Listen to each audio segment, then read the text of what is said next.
السلام عليكم ورحمة الله وبركاته. إن الحمد لله نحمده ونستعينه ونستغفره ونؤمن به ونتوكل عليه ونعوذ بالله من شرور أنفسنا ومن سيئات أعمالنا. من يهده الله فلا مضل له ومن يضلل فلا هادي له. أشهد أن لا إله إلا الله وحده لا شريك له وأشهد أن محمدا عبده ورسوله أما بعد. எல்லாம் வல்ல அல்லாஹ்வுடைய நல்லடியார்களே, இஸ்லாமிய சகோதரர்களே, சகோதரிகளே, தாய்மார்களே, அல்லாஹ்வுடைய இந்த மாளிகையிலே அவன் எமக்கு புரிந்த ஒரு அருள், அவனுடைய மார்க்கத்தை விளங்குவதற்கான ஒரு வாய்ப்பை ஏற்படுத்தி தந்ததாகும். அல்லாஹு தஆலா எவருக்கு நலவை நாடுகின்றானோ அவர்களுக்கு மட்டும்தான் அல்லாஹ் அவனுடைய மார்க்கத்தை புரிந்து கொள்ளக்கூடிய, அவனுடைய மார்க்கத்தை விளங்கிக் கொள்ளக்கூடிய வாய்ப்பை வழங்குவான் என்கின்ற செய்தி ஹதீஸ்களிலே வருகின்ற செய்தியாகும். எனவே இன்றைய இந்த பயான் நிகழ்ச்சி இங்கே நடைபெற இருக்கிறது என்று எத்தனையோ முஸ்லிம்களுடைய காதுகளுக்கும் கண்களுக்கும் இந்த செய்திகள் எட்டியிருக்கும். எட்டிய எல்லோரும் இந்த மஸ்ஜிதை வந்து அடைந்து விடவில்லை. வந்தவர்கள் நாங்கள் மட்டுமே இங்கே வந்திருக்கின்றோம். எனவே அல்லாஹ் நாடியவர்கள் தவிர இங்கு வேறு யாருமே வர முடியாது.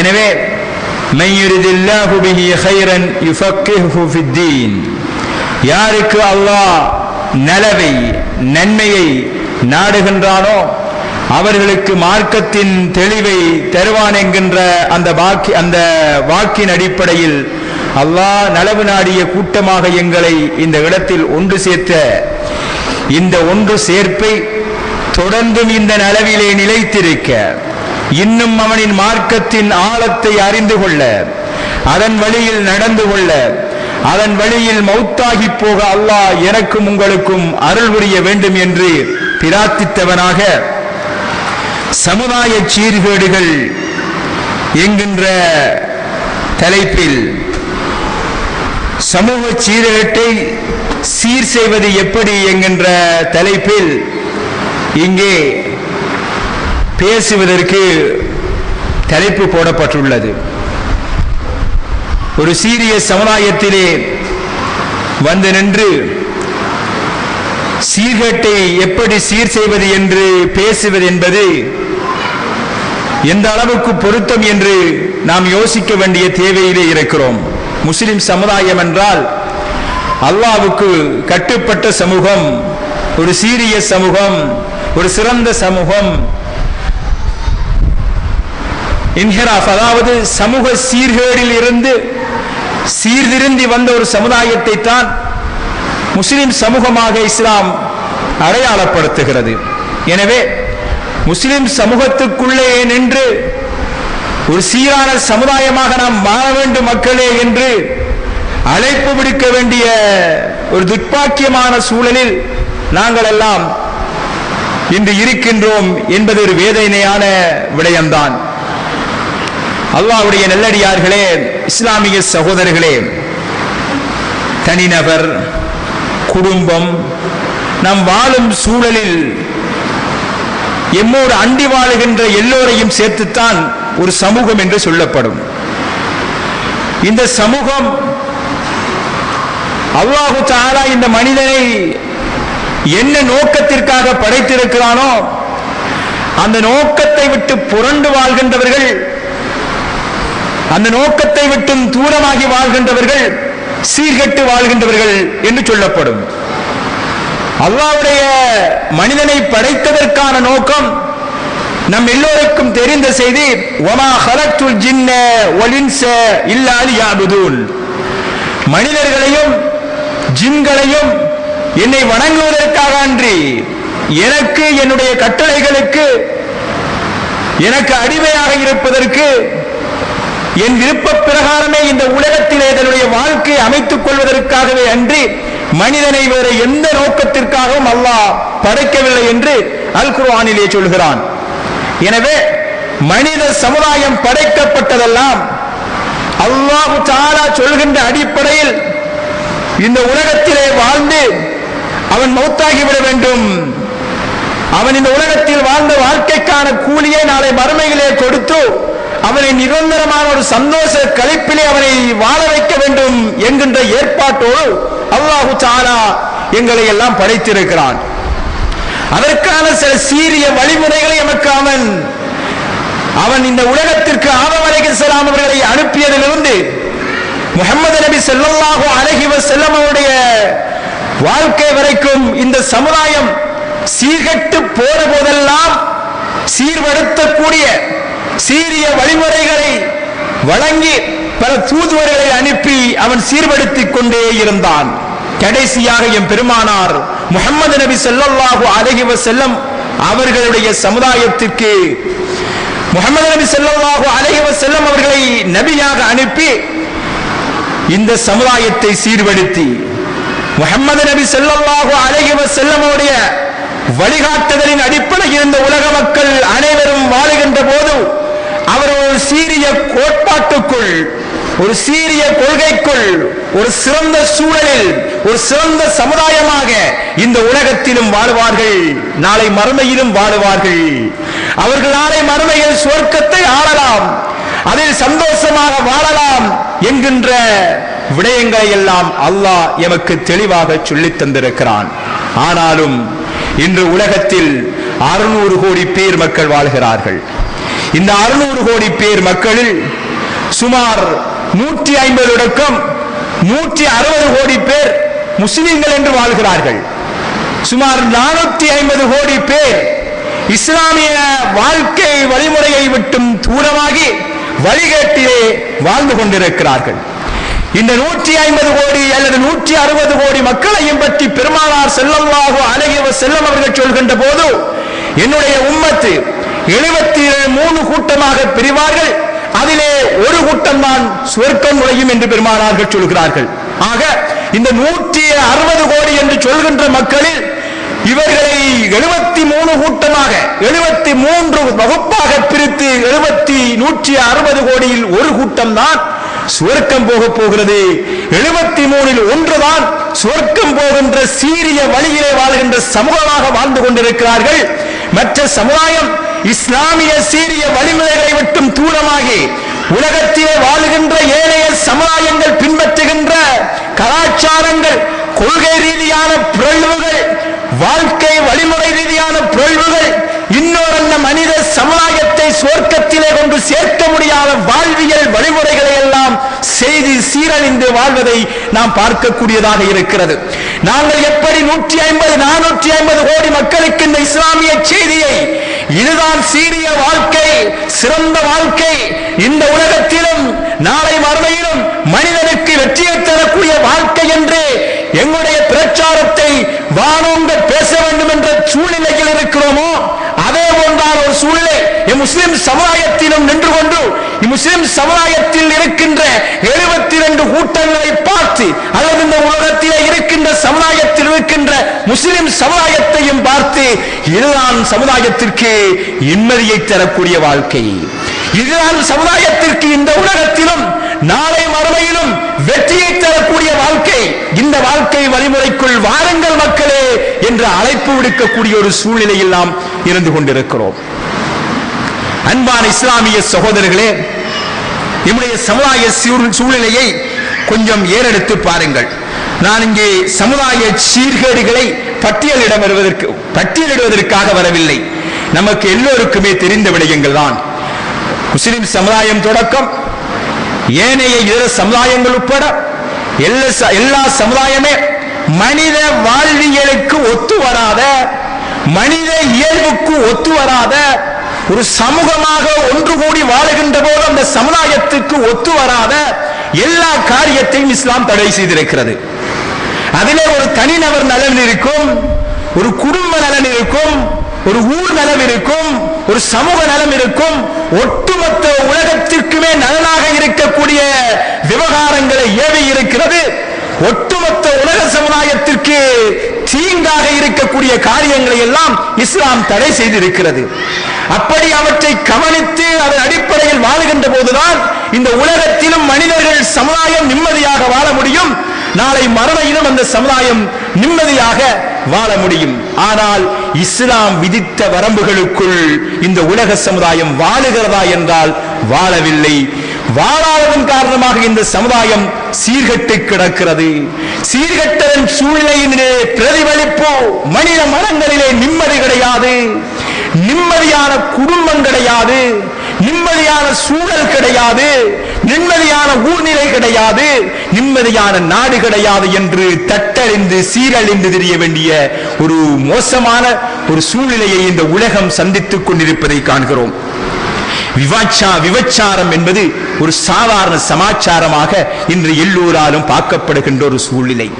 தெருவோரத்து நாய்கள் கூட வெட்கப்படக்கூடிய காரியத்தை மனித சமுதாயம் சர்வசாதாரணமாக தெருவோரங்களிலே மிக மோசமாக நாகரிகத்தை, மனித உணர்வுகளை இழந்து இன்று அலைமோதி திரிகின்ற அளவுக்கு மனித வெட்க உணர்வு செத்து போய் இன்று சமுதாயத்தினுடைய நிலை சீரழிந்து போய் கிடக்கிறது. இது நாம் முஸ்லிம் சமுதாயத்தை மட்டும் இலக்கு வைத்து சொல்லவில்லை. இந்த விபச்சாரம் என்பது, மரபு வழியான விபச்சாரம் என்பது இது இன்று சர்வசாதாரணம். காசு கொடுத்து இலகுவாக வாங்கலாம் என்கின்றதும், அதை தாண்டியும் இலகுவாக ஃப்ரீயான வழியிலே பெறலாம் என்பதும் ஒரு சாதாரண சமாச்சாரமாக பார்க்கப்படுகிறது. அதை செய்கின்றவர்கள், நண்பர்கள், ஏழையவர்கள் ஒரு சந்தோஷமாக, ஒரு பெருமையாக எனக்கு இப்படி அப்படி கிடைத்தது என்று பேசுகின்ற அளவுக்கு அந்த சூழ்நிலை மலிந்திருப்பதை காணக்கூடியதாக இருக்கிறது. மனிதன் ஒரு பாலியல் பிராணியாக, அதற்காக எதையும் செய்ய துணிகின்ற ஒன்றாக, மனிதனை கொல்லுகின்ற அளவுக்கு, மனிதனை ஏறி மிதித்து நின்று அவன் காமவெறியாட்டத்தை வெற்றி கொள்கின்ற அளவுக்கு மனிதனுடைய கலாச்சாரம் சீர்கெட்டு போயிருப்பதை காணக்கூடியதாக இருக்கிறது. இன்று நவீன ஊடகங்களின் வளர்ச்சி மனிதனை அறிவியல் ரீதியாக வீழ்ச்சிகள் செய்திருக்கிறது. ஒருபுறம் இருக்க மனிதனை ஒரு மிருகமாகவும் மாற்றி வைத்திருக்கிறது.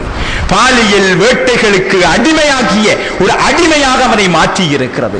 அவனுடைய கலாச்சார சூழலை சீரழித்திருக்கிறது. அவங்கள் கண்கள் பசியோடு அலைமொழி தெரியக்கூடிய அளவுக்கு அவன் வழிநடத்தப்படுகிறான் ஷைத்தானிய அழைப்பாளர்களால். உலகத்தின் சீர்கேட்டை விதைக்க வேண்டும் என்று விரும்புகின்ற சீர்கேட்ட சமுதாயத்தினால் அவன் வழிகேட்டை நோக்கி அழைக்கப்படுகிறான், சீர்கேட்டை நோக்கி அழைக்கப்படுகிறான். வெறுமனே அதுக்கு அள்ளுண்டு போகின்ற பெரும் கூட்டம் இருக்கிறது, இளைஞர் கூட்டம் இருக்கிறது. 2014 ஆண்டில் உலகத்திலே ஆபாசத்தை தேடியவர்கள் என்ற பட்டியலில் முதலிடத்தை இலங்கையை சமுதாயம் சம்பாதித்த ஒரு கேடுகட்ட வரலாறு படைத்த நாட்டிலே இருந்து கொண்டிருக்கிறோம் என்பது வெட்கக்கேடான விஷயம். செக்ஸ் என்ற வேர்டை கம்ப்யூட்டரிலே நெட்டிலே தேடிய முதலாவது நாடு எம்முடைய நாடு. அதிகம் தேடியவர்கள் என்ற நாட்டில் இப்படி சர்வசாதாரணமாக அந்நிய ஆண் பெண் கலாச்சார உறவு, காதல் உறவு, அதைகளை வெற்றுவதற்காக இஸ்லாம் கடமையாக்கிய, பேணி பாதுகாக்க வேண்டிய பெற்றோர்களை உதறி தள்ளிவிட்டு, அவருடைய மானங்களை ஏலம் போட்டு விட்டுவிட்டு, தன் காம வேயங்களுக்கும் காதல் என்கின்ற அந்த விபச்சாரம் நாடகத்திற்கும் அந்த நவீன பேருக்கும் உயிர் கொடுப்பதற்காக ஓடியவர்கள் எம் சமுதாயத்திலும் இருக்கிறார்கள், பிற சமுதாயத்திலும் இருக்கிறார்கள். அவர்களில் இருந்து விதிவிலக்கு பெற்ற சமுதாயமாக என்னுடைய சமுதாயம் இப்படியான விடயங்களிலே இல்லை என்கின்ற விடயத்தை நாங்கள் காணக்கூடியதாக இருக்கிறது. அல்லாஹ்வுடைய நல்லடியார்களே, இஸ்லாமிய சகோதரர்களே, இப்படி நிறைய விடயங்களை எம் சமுதாயத்தில் நாங்கள் பட்டியல் போட்டுக் கொண்டே போகலாம். போதை வஸ்து பொருள், சிகரெட் பாவிப்பது, மதுபானம் பாவிப்பது, தூள் பாவிப்பது இந்த உலகத்தில் சர்வசாதாரணம். இந்த உலகத்தில் சாதாரணமான ஒரு விவகாரமாக போய்விட்டது. எங்களுடைய பெற்றோர்கள் பிள்ளைகளை வைத்துக் கொண்டு அவர்களையே அனுப்பி இந்த போதைப் பொருள்களை வாங்கி பாவிக்கக்கூடிய அளவுக்கு அது பாவம் என்ற உணர்வர்களை விட்டு உள்ளங்களை விட்டு மங்கி போன ஒரு சூழல். பாவத்தை பாவமில்லையே என்ற உணர்வோடு செய்கின்ற அளவுக்கு இந்த சமுதாயம் அவனுடைய பாவத்தில் பழகி போன ஒரு தன்மையை நாம் காணக்கூடியதாக இருக்கிறது. அந்த அளவுக்கு அவர்கள் அதிலே ஊறி திளைத்து போயிருக்கக்கூடிய ஒரு சூழலை நாம் காண்கிறோம். அது மட்டுமல்ல, சமுதாயத்திலே இருக்கக்கூடிய சினிமா கலாச்சாரம், சீரழிக்கும் சினிமாக்கள், சீரழிக்கும் சீரியல்கள், அவர்களுக்குள்ளேயும் சமுதாயம் உட்பட்டு குறிப்பாக பெண்கள் சமுதாயம் இந்த சீரியல் கலாச்சாரத்திற்கும் சினிமா கலாச்சாரத்திற்கும் தன்னை அடிமையாக்கி தன்னுடைய நடை உடை பாவனைகள் எல்லாமே சினிமாத்தனமான வெறும் காட்சியாக, வெறும் அலங்காரமாக, வெறும் வேறு பகட்டு வேஷமாக மாறி இஸ்லாமிய சீரிய வழிகளை விட்டும் தூரமாகி சீரியல் வழியை நோக்கி நகர்ந்து கொண்டிருக்கின்ற ஒரு மோசமான சூழலிலே நாம் வாழ்ந்து கொண்டிருக்கிறோம். அல்லாஹ்வுக்காக செலவழிக்கப்பட வேண்டிய நேரங்கள், அல்லாஹ்வுக்காக ஒதுக்கப்பட வேண்டிய காலங்கள், அல்லாஹ்வுக்காக வேண்டி அழ வேண்டிய கண்கள், அல்லாஹ்வுக்காக வேண்டி நடக்க வேண்டிய கால்கள், அல்லாஹ்வுக்காக சுஜூது செய்ய வேண்டிய உறுப்புகள் நாடகங்களுக்காக அழுகின்றன, நாடகங்களுக்காக தன்னுடைய மேனிகளை துறக்கின்றன, நாடகங்களுக்காக தன் வாழ்க்கையை ஒரு நாடக மேடையாக மாற்றுகின்றன. நாடகங்களால் சீரழிந்த சமுதாயம் நிறைய பேர் இருக்கிறார்கள். சீரழிந்த குடும்பங்கள் நிறைய பேர் இருக்கிறது. தற்கொலை செய்து கொண்ட குடும்பங்கள் நிறைய பேர் இருக்கிறார்கள். தற்கொலை செய்து கொண்ட இளைஞர்கள் நிறைய பேர் இருக்கிறார்கள். இப்படியான ஒரு சீர்கேடு என் சமுதாயத்திலே இருப்பதை நான் காணலாம். அன்பான இஸ்லாமிய சகோதரர்களே, லஞ்சம், ஊழல், மோசடி, சமூக கொடுமைகள், சீதனம் என்கின்ற பெயரால் சமுதாயத்துக்கு செய்கின்ற அநியாயங்கள், இப்படி பட்டியலை நீட்டிக்கொண்டே போகலாம். இது உலகத்தில் நடக்கின்ற சாதாரண சமாச்சாரம். இதில் இருந்து முஸ்லிம் சமூகமும் விதிவிலக்கு பெறவில்லை என்பதுதான் வேதனை.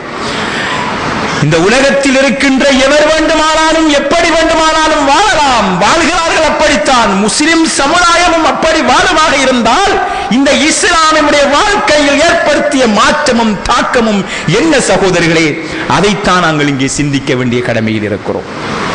இந்த தலைப்பினூடாக நாங்கள் எங்களை ஒரு சுய பரிசோதனைக்குள் கொண்டு வருவோம். இந்த உலகத்திலே என்ன அடிப்படையான வாழ்க்கை நாம் வாழ்ந்து வருகிறோம் என்கின்ற விடயத்தை கொஞ்சம் சீர்திருத்தி பார்க்க வேண்டிய ஒரு சூழ்நிலையிலே இருக்கிறோம். அதாவது சமுதாய சீர்கேட்டை சீர்திருத்துவது எப்படி, அந்த சமுதாய சீர்கேட்டிலிருந்து எங்களை சீர்படுத்திக் கொள்வது எப்படி என்று நாங்கள் எங்களை யோசிக்கலாம், என்று இங்கு இருக்கின்ற பெற்றோர்கள் தன் பிள்ளைகளுடைய விடயத்திலே யோசிக்கலாம். எப்படி சீர்திருத்துவது என்று இங்கே இருக்கின்ற ஊர் தலைவர்கள் ஊர் சமுதாயத்தை பற்றிய யோசனையில் யோசிக்கலாம். ஏன் இந்த நாட்டின் சீரழிவிலிருந்து இந்த நாட்டை காப்பது எப்படி என்று இங்கு இருக்கின்ற ஒவ்வொரு தனிநபரும் யோசிக்கலாம். யோசிப்பது கடமை.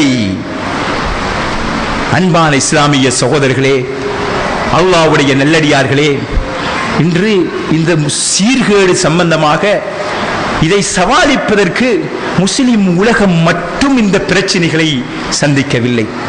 சமுதாய சீர்கேடு என்பது விபச்சாரம் சாதாரண சமாச்சாரமா போனதும், போதை வஸ்து என்பது சாதாரணமான ஒரு குடிவானமாக மாறி போனதும், நாடக கலாச்சாரங்களுக்குள் இந்த சமுதாயம் உள் விழுந்து சீரழிந்து போனதும், கொள்ளை, லஞ்சம், ஊழல், மோசடி, களவு, வட்டி, விபச்சாரம், இப்படி இந்த பாவங்களுக்குள் சமுதாயம் அழிந்து போவதும் என்பது இந்த உலகத்தில் முஸ்லிம் சமூகம் மட்டும் எதிர்நோக்கின்ற பிரச்சனை கிடையாது. உலக மொத்த சமுதாயமும் எதிர்நோக்கின்ற பிரச்சனை, எல்லா மதங்களும் எதிர்நோக்குகின்ற பிரச்சனை, எல்லா நாடுகளும் எதிர்நோக்கின்ற பிரச்சனை.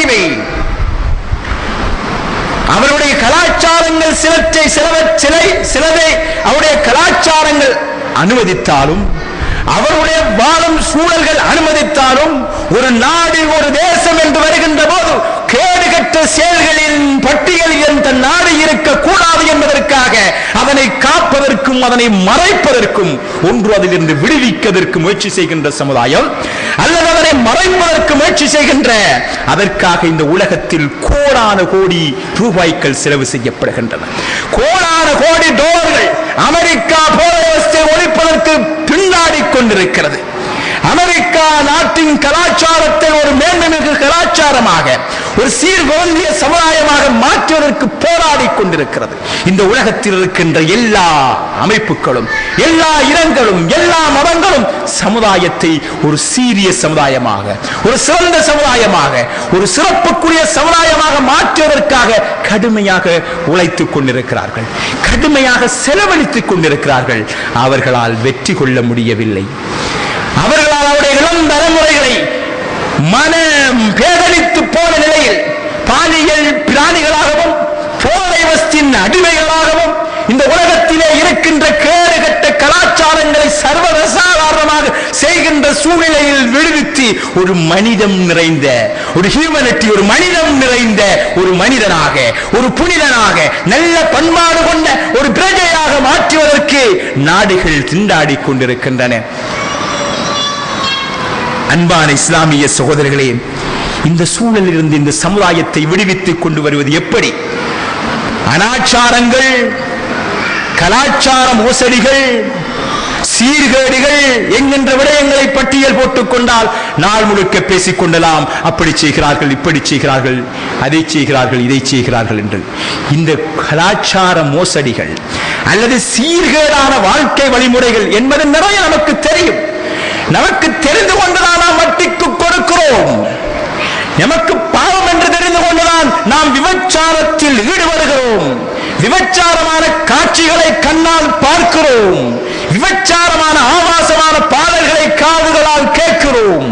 நமக்கு பாவம் என்று தெரிந்து கொண்டுதான் நாங்கள் கொள்ளையடிக்கிறோம், லஞ்சம் வாங்குகிறோம், ஊழல் செய்கிறோம், மோசடி செய்கிறோம், மற்றவருடைய காணியை நாங்கள் அபகரிக்க முற்படுகிறோம், மற்றவருடைய வியாபாரத்தில் அவனை பொய் பேசி ஏமாற்றி அவனை வெல்ல முற்படுகிறோம். இப்படி உலகத்தில் எதுவெல்லாம் பாவம் என்று தெரிகிறதோ அவையற்றையெல்லாம் தெரிந்து கொண்டு இது பாவம் என்று செய்கின்ற சமுதாயம் இருக்கிறது. குறிப்பாக முஸ்லிம் சமுதாயத்தில் இவைகள் பாவம் என்று தெரியாமல் செய்கின்றவர்கள் அரிதிலும் அரிது. அப்படி அவன் செய்கிறான், அவன் உண்மையாகவே முஸ்லிம் கிடையாது.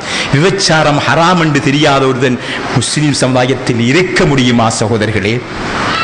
வட்டி ஹராம் என்று தெரியாதவன், வட்டி என்பது அல்லாஹ்வோடு போராடுகின்ற பெரும் குற்றம் என்று தெரியாதவன் இந்த முஸ்லிம் சமுதாயத்தில் இருக்கிறார்களா?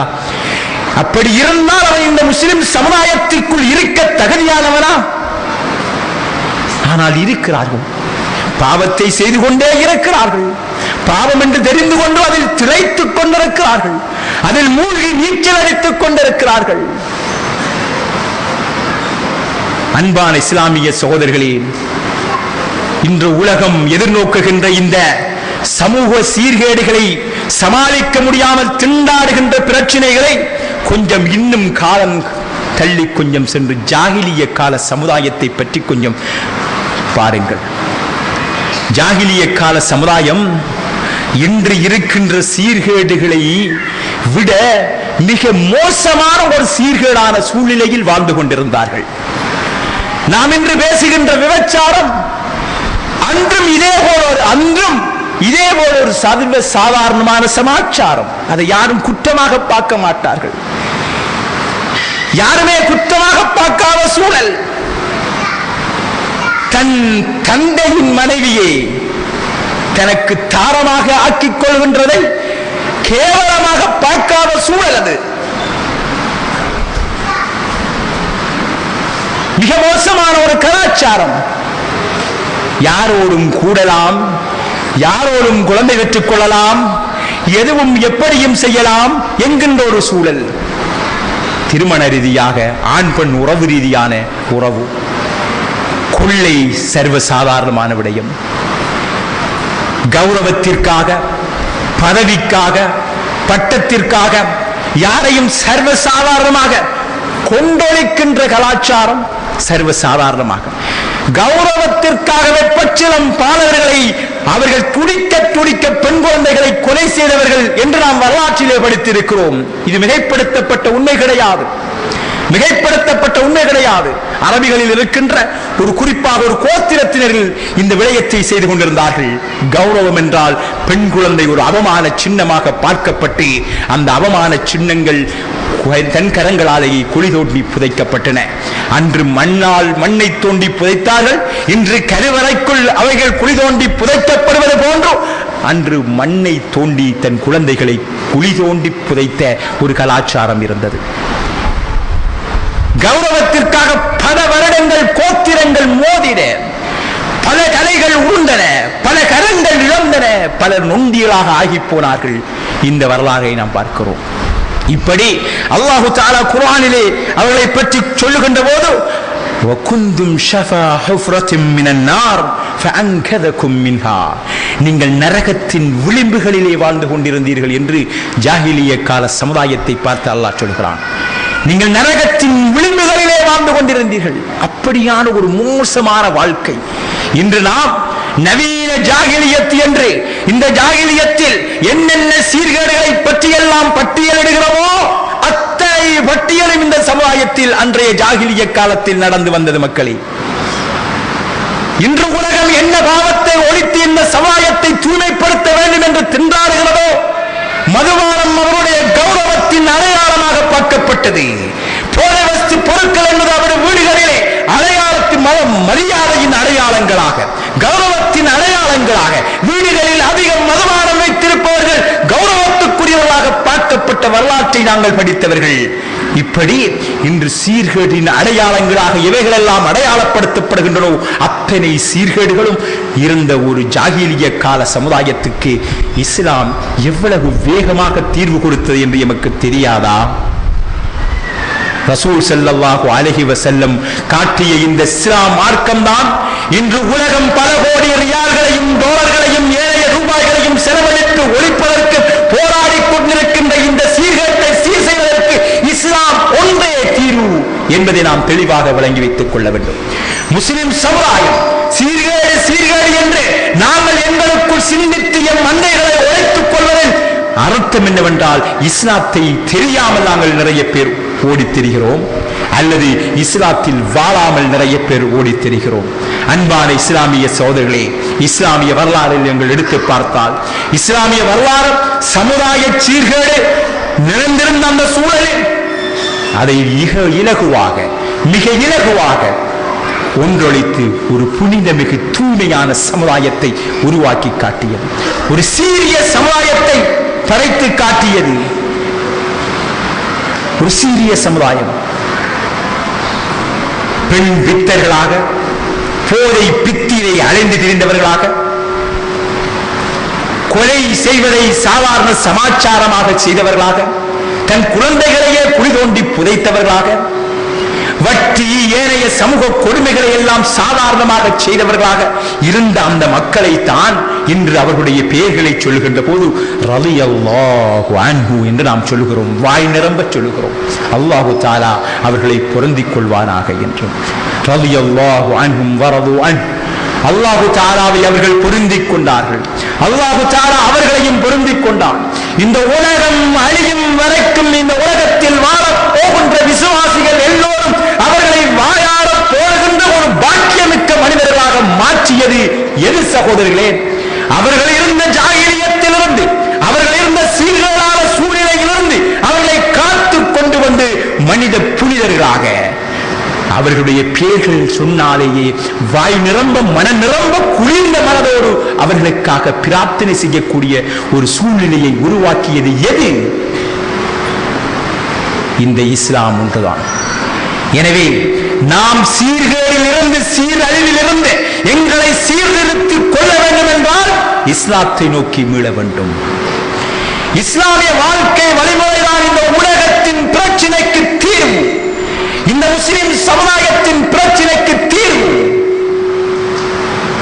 இதை தெளிவாக நாம் விளங்கிக் கொள்ள வேண்டும். முஸ்லிம் சமுதாயமும் இந்த சீர்கேட்டிலே இருந்து கொண்டிருக்கிறது என்றால் அதனுடைய அர்த்தம் அவர்கள் இஸ்லாத்திலே வாழவில்லை என்ற அர்த்தம். இஸ்லாத்தின் லேபலிலே வாழ்வதுதான் அதற்கான அர்த்தம். எனவே இந்த சீர்கேடிலிருந்து முஸ்லிம் சமுதாயத்தை சீர் செய்வது எப்படி என்று வெண்ணையை கையில் வைத்துக் கொண்டு நெய்க்காக அலைமோதி திரிகின்ற ஒரு அறிவு கெட்ட ஒரு கூட்டமாக முஸ்லிம் சமூகம் இருக்கக்கூடாது. தீர்வியம் கரங்களில் தான் இருக்கிறது. முஸ்லிம் சமுதாயத்தை இஸ்லாமியமயப்படுத்துவதன் மூலமாக முஸ்லிம் சமுதாயத்தின் சீர்கேட்டை சீர்படுத்தக்கூடிய வாய்ப்பு இருக்கிறது. அதே ஒன்றுதான் வாய்ப்பு. அல்லாஹ்வுடைய நல்லடியார்களே, இந்த சமுதாயத்தில் இருக்கின்ற சீர்கேடு முதலில் என்னிடத்தில் இருக்கின்ற சீர்கேடு, நம் ஒவ்வொருவரிடத்திலும் இருக்கின்ற சீர்கேடு, நம் குடும்பத்திலே இருக்கின்ற சீர்கேடு, நம் ஊரிலே இருக்கின்ற சீர்கேடு எப்படி சீர்படுத்தப்பட வேண்டும் என்றால் ஈமானை நோக்கி நாம் தெளிவாக மீள வேண்டும். ஈமானிய உணர்வில் நாங்கள் மீள வேண்டும். நமக்கு தெரியும், ரசூல் ஸல்லல்லாஹு அலைஹி வஸல்லம் அவர்கள் மக்கமா நகரத்திலே இருந்து அவர்கள் இந்த சமுதாயத்திற்கு முதலில் மக்களே குடிக்காதீர்கள் என்று பேசவில்லை, மக்களே பெண் பிடிக்காதீர்கள் என்று ரசூல் ஸல்லல்லாஹு அலைஹி வஸல்லம் அவர்கள் பேசவில்லை, மக்களே வட்டி அநியாயம் செய்யாதீர்கள் என்று ரசூல் ஸல்லல்லாஹு அலைஹி வஸல்லம் அவர்கள் பேசவில்லை. அந்த சமுதாயம் செய்து கொண்டிருந்த சீர்கேடான சீரழிவான மோசமான கலாச்சாரங்களை அடையாளப்படுத்தி மக்களே இதையெல்லாம் நீங்கள் செய்யாதீர்கள் என்று இஸ்லாம் எடுத்தவுடன் பேசவில்லை. அவர்களுடைய உள்ளங்களை ஒழுங்குபடுத்தியது, அவர்களுடைய மனங்களை ஈமானிய உணர்வுகளால் நிரப்பியது. முதலாவதாக ரசூல் ஸல்லல்லாஹு அலைஹி வஸல்லம் அவர்கள் அல்லாஹ்வை அவர்களுக்கு அறிமுகம் செய்து வைத்தார்கள். அல்லாஹ் என்றால் யார்? அல்லாஹ்வின் மீதான பயம், அல்லாஹ்வின் மீதான பக்தி, அல்லாஹ்வின் மீதான பாசம், அல்லாஹ்வின் மீதான அந்த நேசம், அல்லாஹ் பற்றிய அறிவு, அதனைத்தான் முதலில் ரசூல் ஸல்லல்லாஹு அலைஹி வஸல்லம் அவர்கள் போதித்தார்கள். அல்லாஹு தஆலா ஆற்றல் மிக்கவன், அறிவு மிக்கவன், அவன் கடுமையானவன்.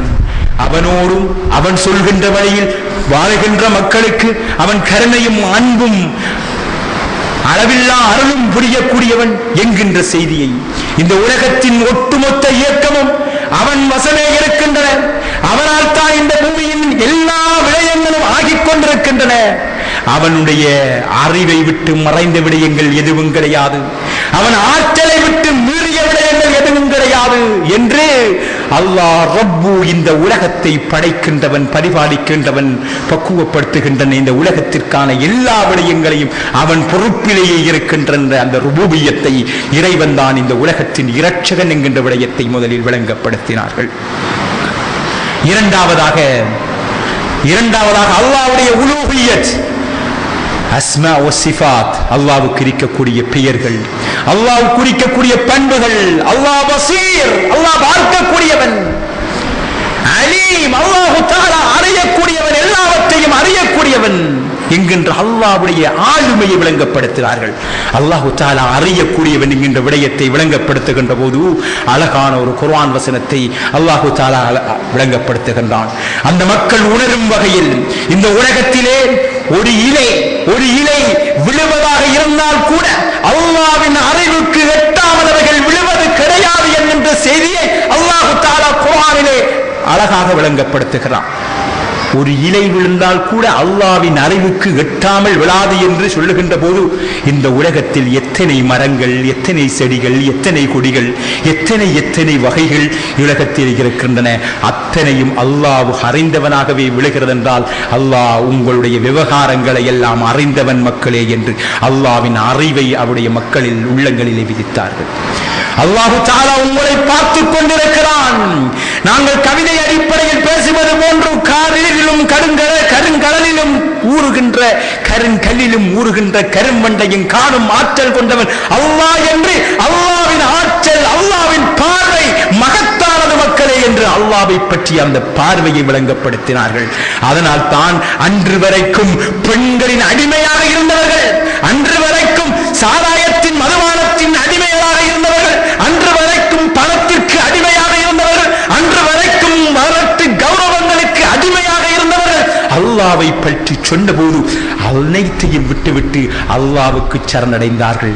இவைகளெல்லாம் அற்பம், இவைகளெல்லாம் அவமானம், இவைகளெல்லாம் அழிவு, இவைகளெல்லாம் இந்த உலகத்திலும் நாளை மறுமையிலும் எனக்கு இழிவு என்றும் அல்லாஹ்வின் பார்வையின் முன்னால் இவைகள் எல்லாம் அற்பமானவைகள் என்கின்ற அந்த தத்துவத்தை உணர்ந்தார்கள். அல்லாஹ்வுடைய நல்லடியார்களே, இஸ்லாமிய சகோதரர்களே, இந்த ஈமானிய உணர்வு, இந்த அல்லாஹ்வை பற்றிய பார்வை எம் உள்ளங்களை நோக்கி அதே தன்மையோடு மீளாமல் எம் வாழ்க்கையில் சீர்திருத்தம் வராது சகோதரர்களே, வராது. அல்லாஹு தஆலா எம் வாழ்க்கையிலே மாற்றத்தை கொண்டு வர வேண்டும் என்றால் ஈமானிய உணர்வை மீட்டெடுப்போம் வாருங்கள். நமக்கு சாதாரணமாக ஒரு சிசிடிவி கேமரா, செக்யூரிட்டி கேமரா நம்முடைய ஆபீஸில் இருக்கு, நம்முடைய காரியாலயத்தில் இருக்கு, நாம நடமாடுகின்ற இடத்தில் இருக்கின்றால் அப்படியே பக்கா பணிவோடு எல்லாரும் நடக்கும். போய் ஆபீஸில் இருக்கல அங்கலஞ்சல லேசில சிரிக்க மாட்டார், வம்பாக பேசிக் கொண்டிருக்க மாட்டார், வீணாக நேரங்களை கூடி கூடி கழிக்க மாட்டார். ஏனென்றால் மெயின் ஆபீஸில் இருந்து எல்லாம் அப்படியே வாட்ச் பண்ணப்பட்டு கொண்டே இருக்கிறது.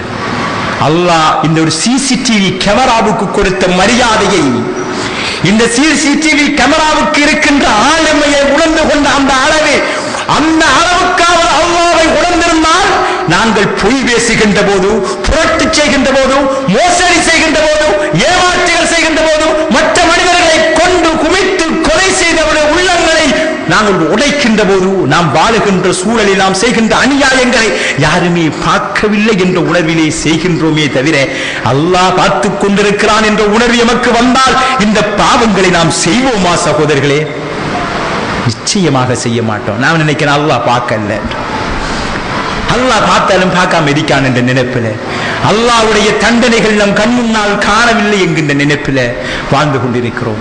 அல்லாஹ்வுடைய நல்லடியார்களே, இஸ்லாமிய சகோதரர்களே, மூடிய அறைக்குள் இருந்து கொண்டு நாங்கள் எதை செய்தாலும் யாரும் பார்க்காமல் இருக்கலாம், ஆனால் அல்லாஹ் பார்க்கான் என்கின்ற விடயம் எமக்கு உணர்வில் வந்தால் அல்லாஹ் தஆலா எம் செயல்களை ஒழுங்குபடுத்தி எழுதி வைக்கின்ற எழுத்தாளர்களோடு அணுகணமும் இருந்து கொண்டிருக்கிறார்கள் என்கின்ற உணர்வு என் உள்ளங்களிலே நிரம்பி இருந்தால் இந்த பாவங்களை செய்வோமா சகோதரர்களே? நாம் சமுதாய சீர்கேடுகள் என்று சொல்லுகின்ற எந்த பாவமும் அல்லாஹ் பார்த்துக் கொண்டிருக்கிறான், அல்லாஹ் பார்த்துக் கொண்டிருக்கிறான், அல்லாஹ் பார்த்துக் கொண்டிருக்கிறான் என்கின்ற அந்த உணர்வு எங்களை உசுப்பினால், என் உள்ளத்தை நிரப்பினால் எந்த பாவத்தை செய்வ எமக்கு உணர்வு வரும்? எந்த பாவத்தை செய்ய எமக்கு தைரியம் வரும்? வாப்பா பார்த்திருக்கார் என்றால் மகன் பிழை செய்கின்ற உணர்வு வருவது கிடையாது. ஆசிரியர் பார்த்துக் கொண்டிருந்தால் மாணவன் தவறு செய்கின்றதை தள்ளி போடுகின்றான், செய்யாம இருக்க மாட்டான், தள்ளி போடுகிறான். இப்படி எங்களை மிகைத்த ஒன்று என்னை பார்த்துக் கொண்டிருக்கின்ற போது எங்களுடைய வாழ்க்கையில் ஒரு பக்குவமும் பயமும் ஒரு ஒழுங்குபடுத்தலும் ஒரு சீர்திருத்தமும் வருகிறது. அல்லாஹ்வுடைய நல்லடியார்களே, அணுதினமும் அணுகணமும் எல்லா நிலையிலும் அல்லாஹ் எங்களை பார்த்துக் கொண்டிருக்கிறான் சகோதரர்களே, எங்களை பார்த்துக் கொண்டிருக்கிறான். என் வாழ்க்கையில் ஒரு சீர்திருத்தம் வர வேண்டும் என்றால், ஒரு சீரிய சமுதாயமாக, ஒரு சீரிய குடும்பமாக, ஒரு சீரிய தனிநபராக நாம் மாற வேண்டும் என்றால் அல்லாஹ்வை உள்ளத்திலே கொண்டு வாருங்கள். ரசூல் ஸல்லல்லாஹு அலைஹி வஸல்லம் அவர்கள் மக்காவில் 13 வருடங்கள் இதைத்தான் செய்தார்கள். அல்லாஹ்வின் வல்லமையை பிலாலுக்கு உணர்த்தியதன் விளைவுதான் அவர் எந்த சோதனையையும் தாங்க முற்பட்டார். அவர் செய்து வந்த எந்த பாவத்தையும் விட்டுவிட்டு அல்லாஹ்வுக்காக எந்த சோதனையும் தாங்க முற்பட்டார். நம்மிடத்தில் ஏன் இது வருகிறதில்லை என்றால் எங்களிடத்தில் ஈமானிய உணர்வு மங்கி மறைந்து அப்படியே செத்து சுக்குநூறாய் போய் கிடக்கிறது தான் அர்த்தம் சகோதரர்களே. ஈமானிய உணர்வு அப்படியே பாலை வளமாக அப்படியே மாறி போயிருப்பதுதான் காரணம் சகோதரர்களே. ஈமானிய உணர்வை மீட்டெடுத்தால் ஒரு சிறு செயலையும் செய்கின்ற போது அல்லாஹ் என் கண் முன்னால் தெரிவான். ஃபஅபுதுல்லாஹ கஅன்னக தராஹு ஃபஇன் லம் தகுன் தராஹு ஃபஇன்னஹு யராக். நீங்கள் அல்லாஹ்வை காண்பது போன்று அல்லாஹ்வுக்காக இந்த உலகத்தில் உங்களை அர்ப்பணியுங்கள் என்று அல்லாஹ்வுடைய தூதர்கள் சொல்கிறார்கள். ஃபஅபுதுல்லாஹ, அல்லாஹ்வுக்காக நீங்கள் உங்களை அடிமையாக்குங்கள், அல்லாஹ்வுக்காக நீங்கள் வணங்குங்கள். கஅன்னக தராஹு, நீங்கள் பார்ப்பது போன்று, அல்லாஹ் பார்ப்பது போன்று. ஃபஇன் லம் தகுன் தராஹு ஃபஇன்னஹு யராக், அவரை நீங்கள் பார்க்காவிட்டாலும் அவன் உங்களை பார்த்துக் கொண்டிருக்கிறான் என்கின்ற அந்த உணர்வையாவது உள்ளங்களிலே கொண்டு வாருங்கள். வாழ்க்கை சீர்திருந்தும் சகோதரர்கள். ஒரு சீரிய சமுதாயமாக நாங்கள் மாறுவோம். இல்லை என்றால் அப்படியே சீரழிந்து சுக்குநூறாய் போய் விடுவோம். எனவே ரசூல் ஸல்லல்லாஹு அலைஹி வஸல்லம் அவர்கள் இந்த சமுதாயத்தில் முதலாவது சமூக மாற்றத்திற்காக அவர்கள் விதைத்த விதை ஆழமான ஈமான். ஆழமான ஈமான். கத் அஃப்லஹல் மூமினூன், மூமின்கள் தான் வெற்றி பெறுவார்கள் இந்த உலக வாழ்க்கையிலும் மறுமை வாழ்க்கையிலும். எனவே இந்த உலகத்தில் வெற்றியான ஒரு வாழ்க்கையை, ஒரு சந்தோஷமான வாழ்க்கையை நாம் வாழ வேண்டும் என்றால் ஈமானிய உணர்வை நோக்கி வர வேண்டும், இஸ்லாமிய உணர்வை நோக்கி நாம் வர வேண்டும். ரசூல் ஸல்லல்லாஹு அலைஹி வஸல்லம் அதைத்தான் செய்தார்கள். கொஞ்சம் யோசிச்சு பாருங்க, இந்த பக்குவம் நம்மிடத்தில் எத்தனை பேருக்கு இருக்கிறது? இரண்டாவதாக ரசூல் ஸல்லல்லாஹு அலைஹி வஸல்லம் இந்த சமுதாயத்தை சீர்திருத்துவதற்கு பயன்படுத்தியது ஒன்று, அல்லாஹ் என்கின்ற அல்லாஹ்வை அவர்கள் கண் முன்னால் கொண்டு காட்டினார்கள். அவரை அப்படியே அல்லாஹ்வை வர்ணனையாக அவருடைய சிவத்துக்களையும் பெயர்களையும் அழகாக விளங்கப்படுத்தினார்கள். அதற்கு பின்னால் உலூஹிய்யத், நீங்கள் அல்லாஹ்வுக்காகவே எல்லாவற்றையும் செய்யுங்கள் என்கின்ற அந்த உபூதியத்தை பற்றி போதித்தார்கள். அல்லாஹ்வுக்காக அடிமைப்படுங்கள், அல்லாஹ்வுக்காக சிரமடியுங்கள், அல்லாஹ்வுக்காக எதையும் செய்யுங்கள், அல்லாஹ் சொல்வதையே செய்யுங்கள் என்கின்ற விவரத்திலே சொன்னார்கள். ஏனென்றால் இன்னா லில்லாஹி வ இன்னா இலைஹி ராஜிஊன், நாம் இறைவனுக்காக உரியவர்கள், இறைவனே புறத்தே இருந்து வந்தவர்கள், வ இலைஹி ராஜிஊன், அவன் பாலே வீழ இருக்கின்றவர்கள். நாம் நாமாக தோன்றியவர்கள் கிடையாது, நாங்கள் தான் தோன்றிய கிடையாது, நாம் சுயம்பரம் பெற்றவர்கள் கிடையாது, எம் இஷ்ட பிரகாரம் நாம் பிறந்தவர்கள் கிடையாது. இறைவன் தான் எம்மை படைத்தான். உங்களை காலியிலும் என்னை நின்ற ஊரிலும் இன்னும் சிலரை இந்த உலகத்தின் பல பாகங்களிலும் படைக்க அந்த இடங்களையும் தாய்களையும் தந்தைகளையும் தேர் செய்தவன் எம் ரப்பு. அதே போன்று வயிலைஹி நுசூர் வயிலைஹி ராஜிஊன், அவன் பால் நாங்கள் மீள இருக்கிறோம். ரசூல் ஸல்லல்லாஹு அலைஹி வஸல்லம் அவர்கள் இரண்டாவது அந்த சமுதாயத்துக்கு ஈமானோடு சேர்த்து அல்லாஹ்வை நம்புதல், இரண்டாவது மௌத்தை நினைவுபடுத்தினார்கள்.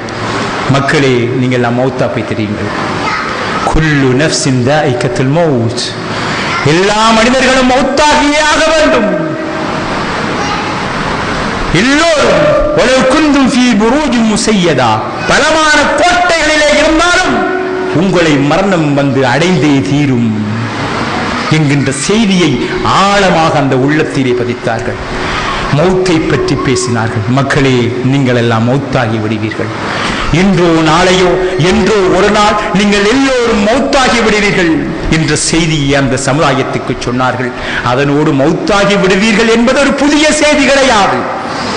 மௌத்தாகி விடுவீர்கள் என்பது இந்த உலகத்தில் ஒரு சமயவாதி மட்டும் நம்புகின்ற ஒரு சமாச்சாரம் கிடையாது. உலகத்தில் நாஸ்திகனும் மௌத்திரிக்கு நம்புறான். இது ஒரு பெரிய விஷயம் அல்ல. ஆனால் அல்லாஹ்வுடைய செய்தி என்னவென்றால், யா அய்யுஹல்லதீன ஆமனு தக்குல்லாஹ ஹக்க துகாத்திஹி வலா தமூதுன்ன இல்லா வ அன்தும் முஸ்லிமூன். ஈமான் கொண்ட மக்களே, அல்லாஹ்வை எப்படி பயப்பட வேண்டுமோ அப்படி முறையாக அல்லாஹ்வை பயந்து கொள்ளுங்கள். வலா தமூதுன்ன இல்லா வ அன்தும் முஸ்லிமூன்.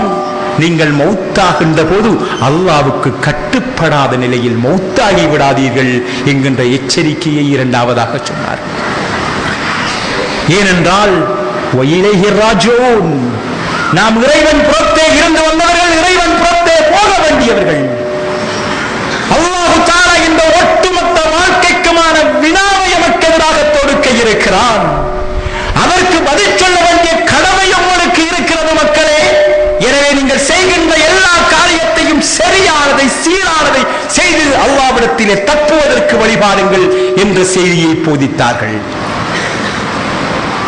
ஈமானிய அடிப்படை அம்சங்களை நாம் சரியாக ஏற்றுக்கொண்டிருந்தால் நாங்கள் மனித புனிதர்கள், நடமாடும் வழிகளாக இந்த உலகத்தில் ஒவ்வொரு மனிதரும் இருந்திருப்போம்.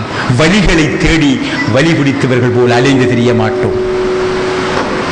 நாங்கள் ஈமானிய அடிப்படை அம்சங்களுக்குள் எங்களை தாட்டெடுத்து அந்த ஈமானிய அம்சங்களுக்குள் எங்களை இரண்டர கலந்திருந்தால் சீர்கேடுகள் எங்கள் வாழ்க்கையை சீரழிக்காத சகோதரர்களை. மௌத்த பற்றிய பயம் இருந்தால் கொஞ்சம் யோசிச்சு பாருங்க. இந்த வெளிநாட்டுக்கு போயிட்டு வாராக்கள், அந்த எக்ஸிட் வரக்கள அவர்களுக்கு ஒரு உணர்வு கொண்டிருக்கும். அல்லது நாம் ஒரு இடத்த ஒரு பொறுப்பில் இருந்துட்டு ரிசைன் பண்ணி போட்டு போகக்கள, அல்லது அந்த இடத்திலிருந்து நம்ம பென்ஷன் அல்ல அந்த இடத்திலிருந்து கடைசியாக விளைவிட்டு போகல எல்லார்ட்டையும் மன்னிப்பு கேட்கும். பாவம் செஞ்சா மன்னிச்சியங்க, கொலை செய்தா மன்னிச்சியங்க, அது செய்தா மன்னிச்சியங்க என்று, அல்லது ஏதாவது எடுத்தால் உங்களுக்கு தர வேண்டியிருந்தா கேளுங்க என்று தங்களை அந்த இடத்திலிருந்து போகின்ற போது பரிசுத்தப்படுத்திக் கொண்டு வெளியேற பார்க்கின்றோம். அன்பான இஸ்லாமிய சகோதரர்களே, மௌத்துக்கு இப்படி ஒரு அவகாசம் கிடையாது.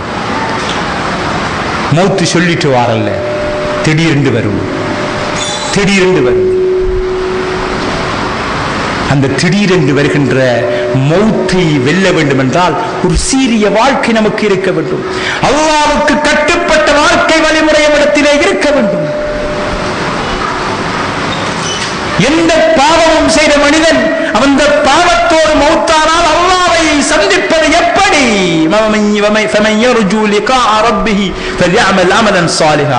எவன் அல்லாஹ்வை சந்திக்க நாடுகிறாரோ அவன் சாலிகான சிறந்த செயல்களை செய்து கொள்ளட்டும்.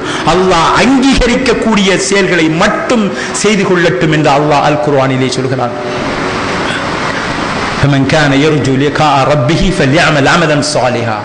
எவன் அல்லாஹ்வை சந்திக்க நாடுகிறானோ, மௌத்துக்கு பின்னால் அல்லாஹ்வின் சன்னிதானத்தை எதிர்பார்க்கின்றானோ, அவன் சிறந்த அல்லாஹ் அங்கீகரிக்கக்கூடிய காரியத்தை மட்டும் செய்து கொள்ளட்டும் என்று அல்லாஹு தஆலா சொல்கிறான்.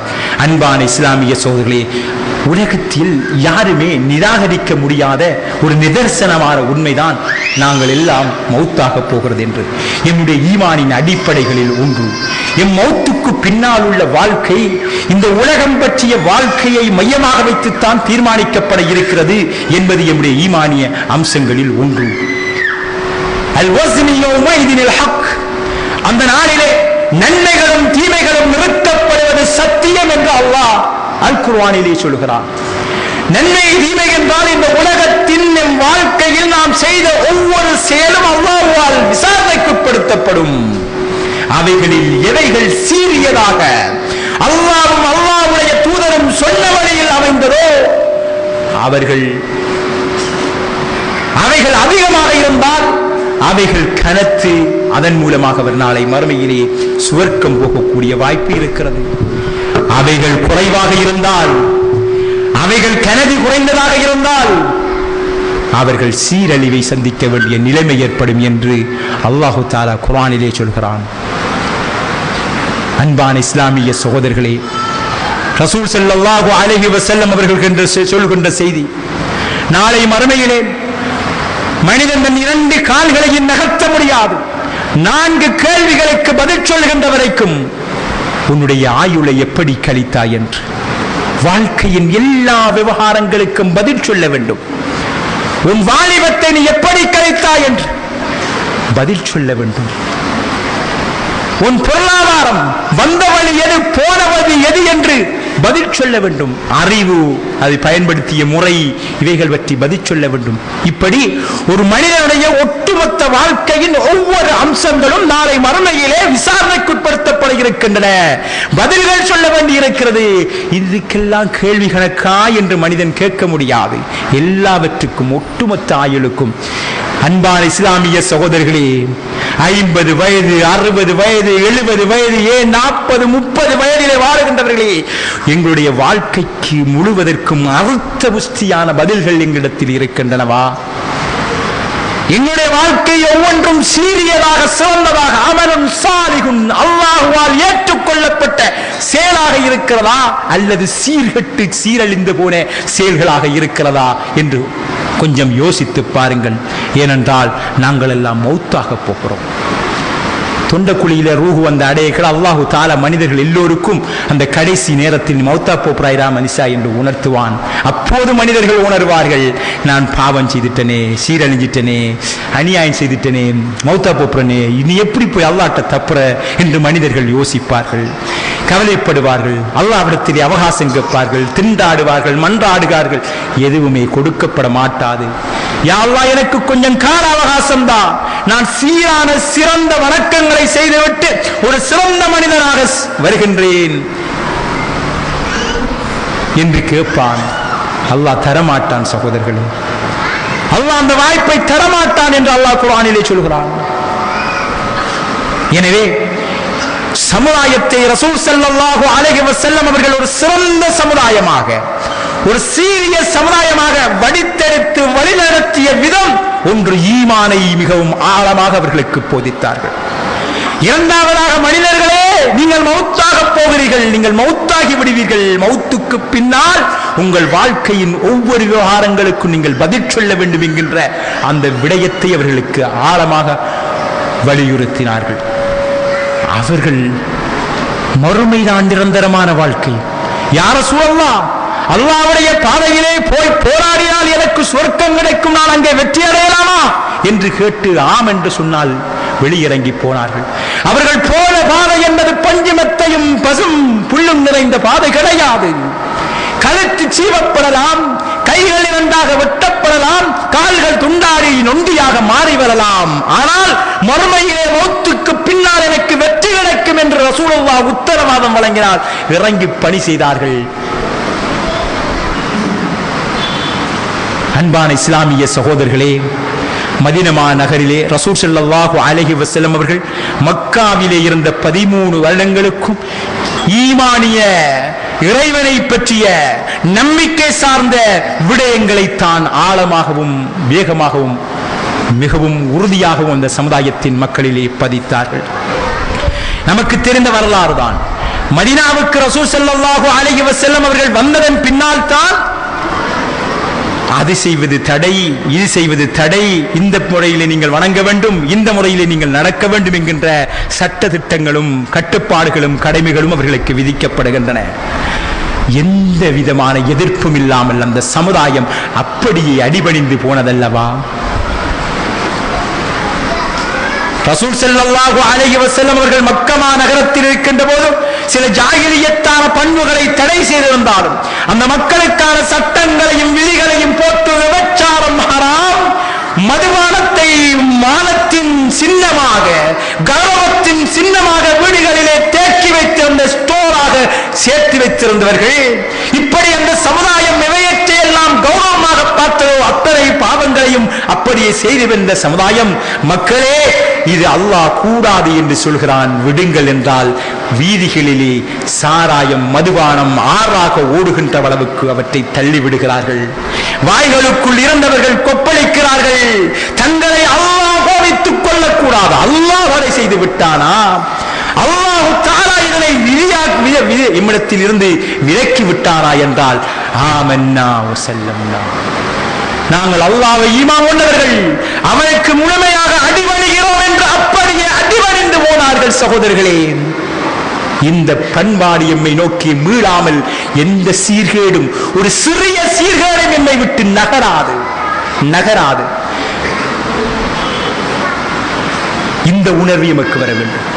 ரசூல் ஸல்லல்லாஹு அலைஹி வஸல்லம் அவர்கள் அல்லாஹ்வுக்கு முன்னால் நீங்கள் மக்களே வக்கி தலைகுனிந்து நிற்கின்ற சூழ்நிலைக்கு போய்விடாதீர்கள் என்று ஆழமாக அவர்களுக்கு போதனை செய்தார்கள்.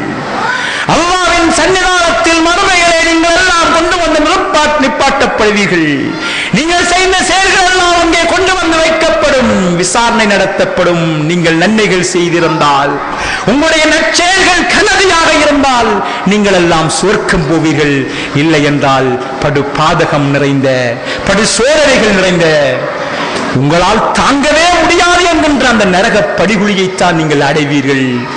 மனுஷன் இந்த உலகத்தில் கஷ்டம் வந்தா மௌத்து வருது இல்லையா என்று யோசிப்பான், மௌத்தாச்சும் வருது இல்லையா நிம்மதியா போய் சேரன்னு யோசிப்பான். அன்பான இஸ்லாமிய சகோதரர்களே, நரகத்துக்கு போன மனிதன் இதனோட நம்மளோட வாழ்க்கை முடியாதா, அப்படி மொத்தமா அழிஞ்சு போயிட மாட்டோமா என்று யோசிப்பான். முடியாது. அந்த நரகத்தில் வாழவும் முடியாது, சாகவும் முடியாது. அப்படியான ஒரு மோசம் நிறைந்த ஒரு கொடுமையான ஏற்பாட்டை அல்லாஹ் ஏற்பாடு செய்திருந்தான். இந்த விடயங்களை நபி அவர்களுக்கு பக்குவமாக போதித்த போது, இதை செய்தால் உங்களை நரகத்துக்கு அழைத்து செல்லும், செய்யாதீர்கள் என்றால் அப்படியே விட்டுவிட்டார்கள். அல்லாஹ் தஆலா இதனை தடுக்கிறான் என்றால் விட்டுவிட்டார்கள், இதை செய்யுங்கள் என்றால் செய்தார்கள். இந்த பக்குவம் நம்மிடத்தில் வருகின்ற போது சீர்கேடு எங்களை விட்டு சீரழிந்து, சீர்கேடு எங்களை விட்டும் அப்படியே குறைந்து ஒரு மனித புனிதர்களாக நாம் மாறுகின்ற சூழல் எமக்கு ஏற்படும். சகோதரர்களே, இது இரண்டாவது. மூன்றாவதாக நம்முடைய சீர்கேடுகளை விட்டு செய்கின்ற போது அல்லாஹ் தஆலா சொல்கின்ற கடமைகளை பார்த்து பார்த்து பக்குவமாக உயிரோட்டமாக செய்கின்ற போது நிச்சயமாக மானக்கேடான சீர்கழிந்த சீர்கெட்ட காரியங்கள் எல்லாம் எம்மை விட்டும் தவிர்ந்து போகும். நமக்கு தெரியும் குர்ஆனிலே வருகின்ற வசனம், இன்ன ஸலாத்த தன்ஹா அனில் ஃபஹ்ஷாய் வல் முன்கர்.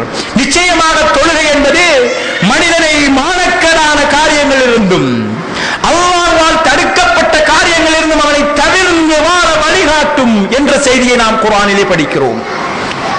ஒரு மனுஷன் தொழுதால், அந்த தொழுகை உயிரோட்டமாக இருந்தால் அவன் பாவம் செய்கின்ற உணர்வு கொண்டவனாக இருக்க மாட்டான். அவன் தொழுகை அவனையுடைய உயிருள்ளவனாக, ஈமானிய துடிப்புள்ளவனாக, இறைவன் பற்றிய உணர்வுள்ளவனாக அவனை உயிரோடு வாழ வைக்கின்ற ஒரு மனித புனிதனாக வைத்திருக்கும். பாவம் செய்கிற எண்ணம் வரமாட்டான். எனவே அல்லாஹ் தஆலா என்னென்ன இபாதத்துக்களை நமக்கு கடமையாக்கி இருக்கிறானோ அந்த கடமையை அதற்குரிய உயிரோட்டமான பண்புகளோடு செய்கின்ற போது எங்களுடைய வாழ்க்கையில் சீர்கேடுகள் வர வாய்ப்பு கிடையாது. நம்ம நாட்கள் தொழுகிறோம் தான், நானும் தொழுகிறோம், நீங்களும் தொழுகிறோம். ஆனால் நம்ம கிட்ட பாவங்கள் இருக்கிறோமே, ஏன்? ஒன்று தொழுக கொலையா அல்ல அல்லாஹ் சொன்ன கொலையா? ரெண்டில் ஒன்று இருக்கணும்.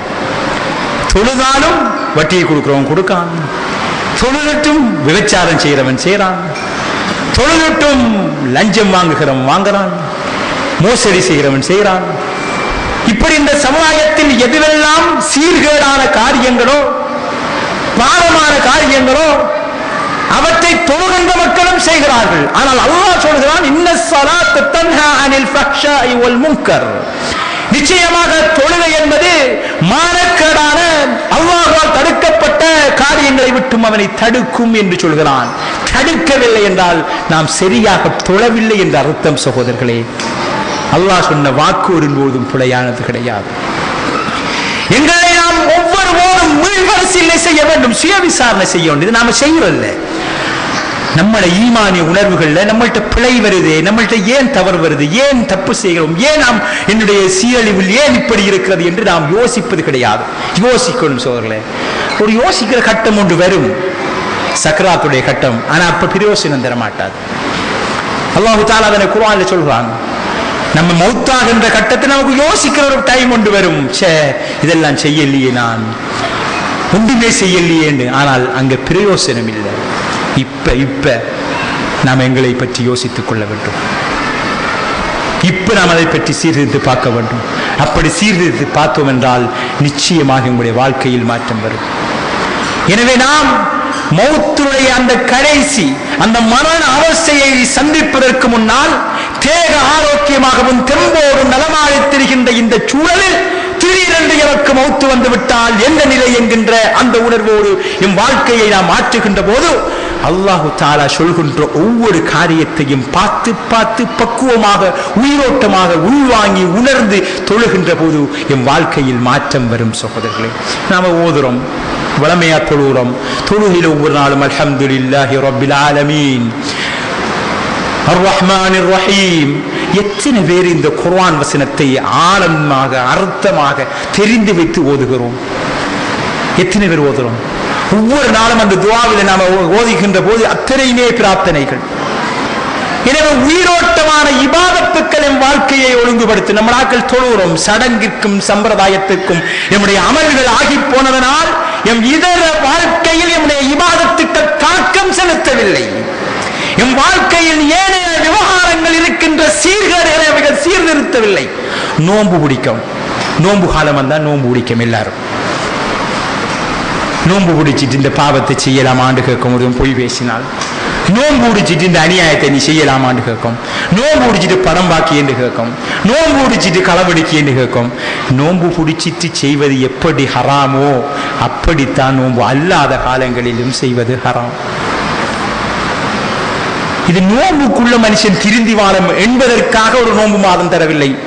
நமக்கு ஒவ்வொரு ரமலானிலும் அந்த குர்ஆன் வசனத்தை ஒரு 1000 தரம் கட்டிருப்போமா என்று சொல்லக்கூடிய அளவுக்கு அல்ல, 1000க்கும் எத்தனை தரமோ கட்டிருப்போம். குதிப அலைக்குமுஸ் ஸியாம் கமா குதிப அலல் லதீன மின் கப்லிக்கும் லஅல்லக்கும் தத்தகூன். உங்களுக்கு நோன்பு கடமையாக்கப்பட்டிருக்கிறது முழுமையான தக்வாதாரிகளாக நீங்கள் மாற வேண்டும் என்பதற்காக. அன்பான இஸ்லாமிய சகோதரர்களே, எத்தனை வருஷமா நோன்பு பிடிக்கும்? அந்த முழுமையான தக்குவா எங்கே சகோதரர்களே? ரமலானில் முதல் அன்று சஃபிலே ஹவுது வரைக்கும் சுபகிலே நம்முடைய பள்ளிவாசல் நிரம்பி வழிகிறது.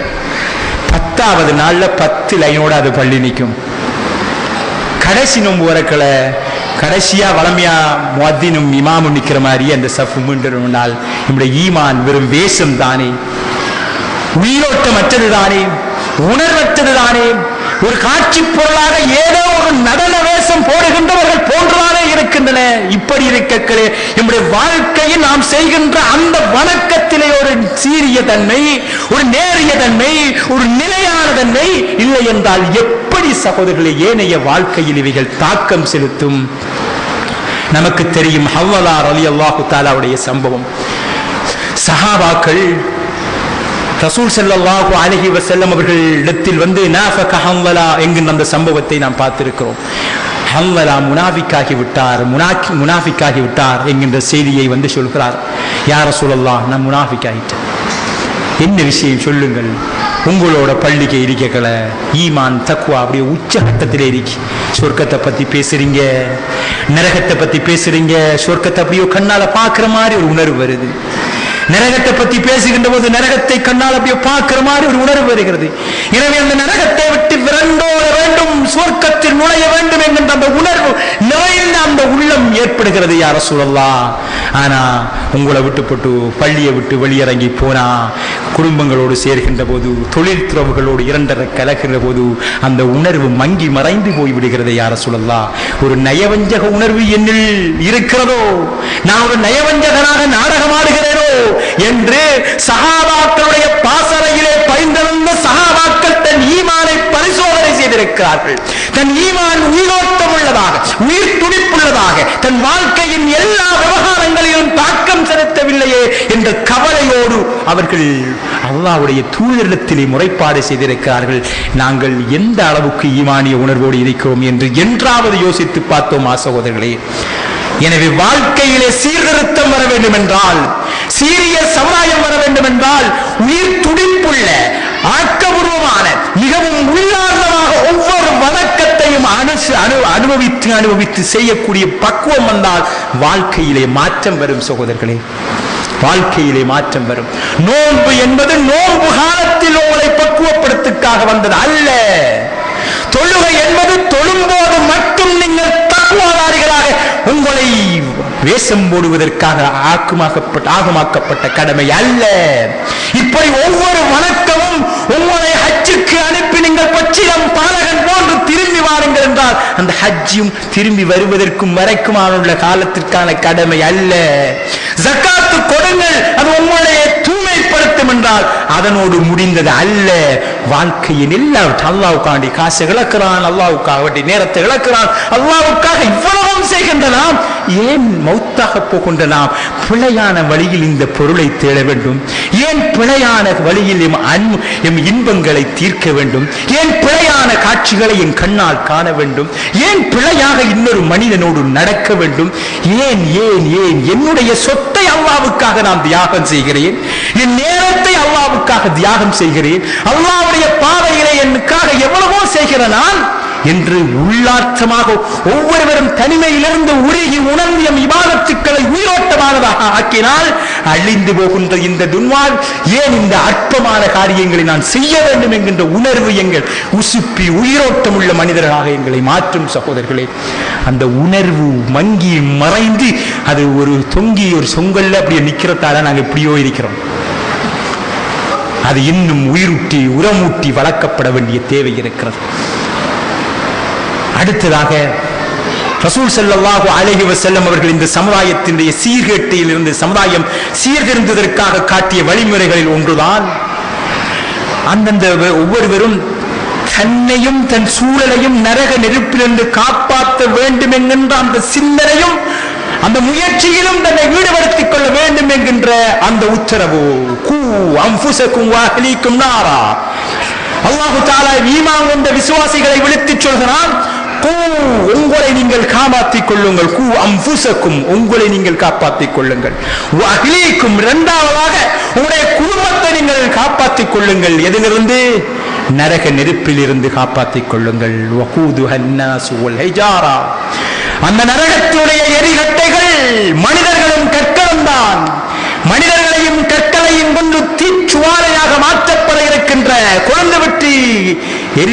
செய்யப்பட இருக்கின்ற அந்த நரகத்திலிருந்து உங்களை நீங்கள் பாதுகாத்துக் கொள்ளுங்கள் என்று அல்லாஹ் தஆலா சொல்கிறான். எனவே நாங்கள் எங்களை பாதுகாத்துக் கொள்கின்ற ஒரு விவகாரத்தை இதுவரைக்கும் உள்ள விவரங்களில் சொன்ன ஈமான் மர்ம ஏனைய விவரங்களை செய்வது மூலமாக எங்களை நரகத்திலிருந்து நாம் காப்பாற்றுவது போன்று என் குடும்பத்தையும் காப்பாற்றுகின்ற பொறுப்பு எமக்கு இருக்கிறது. நாம் இதனை ஒரு சமூக கடமை, ஒரு குடும்பத்தை திருத்துறது ஒரு சமூகத்துக்கு நாம் செய்கின்ற சேவை. ஒரு நல்ல பிள்ளையை வளர்ப்பது என்பதும் ஒரு நல்ல மகளை இந்த சமுதாயத்தில் நல்ல ஆடை உடை நடையோடு நடமாடுகின்ற ஒரு மகளை வளர்த்து வீதியிலே வளம் வர வைக்கிறது என்பதும் தேவைகளுக்கு அவள் போக வர வைப்பது என்பதும் இந்த சமுதாயத்துக்கு செய்கின்ற சேவை. விபச்சாரத்தின்பால் ஆண்கள் துண்டப்படாமல் இருப்பதற்கும் அநியாயத்தின்பால் ஆண்கள் துண்டப்படாமல் இருப்பதற்கும் இந்த சமுதாயத்துக்கு செய்கின்ற சேவை. நடை உடை பாவனையில் ஒழுங்கை கொண்டு வருவதற்காக அந்த வீட்டின் குல்லுக்கும் குல்லுக்கும் நீங்களுடைய பொறுப்புகளை சரியாக செய்கின்ற போது, அந்தந்த பொறுப்புதாரிகள் சரியாக நடக்கின்ற போது சமுதாயத்தில் சீர்கேடுகள் குறையும். சமுதாயத்தின் சீரழிவுகள் அப்படியே இல்லாமல் இந்த சமுதாயம் சீர்திருந்தி வரும். பாப்பாக்காரால் பிள்ளை விஷயத்தில் ரொம்ப இரக்கம். அதனால பிள்ளைக்கு வாங்கி கொடுக்கிறார் நிறைய போன், நல்ல போன், மகளுக்கு போன், மகனுக்கு போன். இந்த போன் ஒன்று வாங்கி கொடுத்தால் இந்த உலகத்தில் கையில கொடுத்த மாதிரி, வைஃபையையும் அதோட சேர்த்து கொடுத்தால் அனாச்சாரத்தையும் விபச்சாரத்தையும் நாமளே தேடி கொடுத்த மாதிரி, பிள்ளைக்கு இல்லீகல் கண்டக்டை நாங்களே உருவாக்கி கொடுத்த மாதிரி. எல்லா பிள்ளையும் அப்படி அல்ல, ஆனால் எல்லா பிள்ளைகளும் நல்ல பிள்ளைகளும் கிடையாது.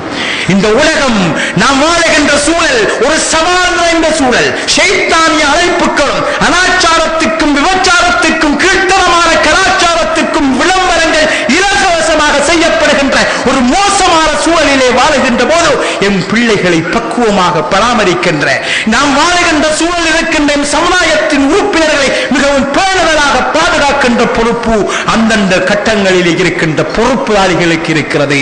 அவர்கள் இதை செய்துதான் ஆக வேண்டும். இந்த சமுதாய சீர்திருத்தம் வர வேண்டும் என்றால் ஊருக்கு உபதேசம் செய்வதற்கு முன்ன வீட்டுக்குள்ள உபதேசம் செய்யுங்க. உங்களோட பிள்ளைகளுக்கு ஒழுங்காக ஆடையை வாங்கி கொடுங்கள். அவன் என் பிள்ளையை தனையினான், என் பிள்ளைக்கு லவ் லெட்டர் கொடுத்தான், கூட்டி போனான், தனையினான் என்கின்ற பிரச்சனையை பேசுவதற்கு முன்னால் என் பிள்ளையை யாரும் திரும்பி பார்க்க முடியாத ஒரு பக்குவமான இந்த குழந்தையை பார்ப்பது என்பது ஒரு கேவலமாக அல்லது ஒரு இஸ்லாமிய பிள்ளையை நாம் தனைகிறோம் என்கின்ற குற்ற உணர்வால் அந்த குழந்தையை பார்க்க வருகின்றவர்கள் ஒழுங்குபட்டு போகின்ற அளவுக்கு என் பிள்ளைகளை பக்குவமாக வளர்க்க வேண்டிய தேவை இருக்கிறது. அதே போன்று என் வீட்டில் இருக்கின்ற ஆண் குழந்தைகள் அவர்கள் அந்நிய குழந்தைகளை தீண்டாதவர்களாக ஏனைய சீர்கலத்தை நாங்களே நல்ல வெற்றிக்கு வழிகாட்டக்கூடியவர்களாக இருக்க வேண்டும். பாவங்களை தடுக்கக்கூடியதாக இருக்கும். இஸ்லாம் அனுமதித்த எல்லைக்குள் தான் அன்பும் இரக்கமும் பாசமும் இருக்க வேண்டும். பிள்ளை பெண்ணா காலம் அவன் விளையாடுறதை விளையாடிட்டு வரணும், பெண்ணா காலம் பார்க்கிற படத்தை பார்க்கட்டும். இப்படி பாவங்களையே செய்கின்ற படம் தானே பார்த்தான். பாப்பாவும் உம்மாவும் சேர்ந்து இருந்து பார்க்கிற படமா இப்ப ஓடுற படம். இந்த ஓடுகின்ற படங்களும் சீரியல்களும் சினிமாக்களும் ஒரு குடும்பம் ஒன்றாக இருந்து பார்க்கக்கூடிய காட்சிகளா சகோதரர்களை போய்கொண்டிருக்கிறது. நாம் எவையற்றையெல்லாம் சீர்கேடுகள் என்று பட்டியல் போட்டு பேசுகிறோமோ அத்தனை சீர்கேடுகளும் அங்கே சர்வ சாதாரணமாக நடைபெறுகின்றன. குடிக்கிறார்கள், பெண் பிடிக்கிறார்கள், அனாச்சாரமாக நடக்கிறார்கள், கூட்டிக் கொண்டு ஓடுகிறார்கள், காதலிக்கிறார்கள், அதை எதிர்த்து பெற்றோர்களோடு சண்டை பிடிக்கிறார்கள். இதே காட்சியைத்தான் கட்டிகாரை காட்சி உட்பட அத்தனையும் நாங்கள் அமைதியாக இருந்து குமரு பிள்ளைகள், இளந்தரி ஆம்பிள்ளைகள், பாப்பா உம்மா என்று மொத்தமாக இருந்து அதனை பார்த்து கொண்டிருக்கிறோம். எப்படி சகோதரர்களை இந்த சீர்கேடை நாங்கள் சொல்லி அவிடத்திலிருந்து திருத்துவது? எனவே நாம் என்ன இந்த சீரழிவான செயல்களை சீர்திருத்திக் கொண்டு பொறுப்புதாரிகள் என்ற வகையில் அதனுடைய பக்குவமாக அவர்களுக்கு புத்திமதி சொல்லி அவர்களை திருத்துகின்ற பொறுப்பு இருக்கிறது. அல்லாஹ் தஆலா ஏற்கனவே சொன்ன வசனத்திலே நீங்கள் நரகத்தின் விளிம்புகளிலே இருந்தீர்கள், அல்லாஹ் உங்களை காப்பாற்றினான் என்கின்ற அந்த வசனத்தில் தொடர்ச்சியாக சொல்கிறான். வல்தகும் மின்கும் உம்மத்துன், உங்களில் ஒரு கூட்டம் நன்மையின்பால் அழைத்துக் கொண்டே இருக்கட்டும், தீமைகளை தடுக்கின்றவர்களாக இருக்கட்டும் என்று அல்லாஹ் தஆலா இந்த சமுதாயத்தின் சீரழிவுகளை, இந்த சமுதாயத்தின் சீர்கேடுகளை இந்த சமுதாயம் செய்கின்ற அல்லாஹ்வுக்கு மாற்றமான, அல்லாஹ்வுடைய தூதர் காட்டிய வழிமுறைகளுக்கு மாற்றமான இஸ்லாம் போதித்த அழகிய வழிமுறைகளை விட்டும் தூரமாகி வாழுகின்ற போது அவர்களுக்கு அதனை சுட்டி காட்டுகின்ற, அதனை தட்டி கேட்கின்ற, அவனை தடுத்து நிறுத்துகின்ற, எம்மால் இருக்கின்ற அதிகாரத்துக்கு எல்லையில் நின்று கொண்டு வந்த விடயங்களுக்கு எதிராக போராடுகின்ற பொறுப்பை வீட்டு தலைவர்களுக்கு, ஊர் தலைவர்களுக்கு, அவரவர்கள் இருக்கின்ற பொறுப்புகளுக்கு ஏற்றவாறு பொறுப்புதாரிகளுக்கு அல்லாஹ் வழங்கி இருக்கிறான். அந்த பொறுப்பை செய்ய வேண்டும். குல்லுக்கும் ராயின் வ குல்லுக்கும் மஸ்ஊலுன் அன் ரஅய்யத்திஹி, எல்லோரும் பொறுப்புதாரிகள். அவருடைய பொறுப்புகளை பற்றி நாளை மறுமையிலே கேட்கப்படுவார்கள் என்று அல்லாஹ் சொல்கிறான்.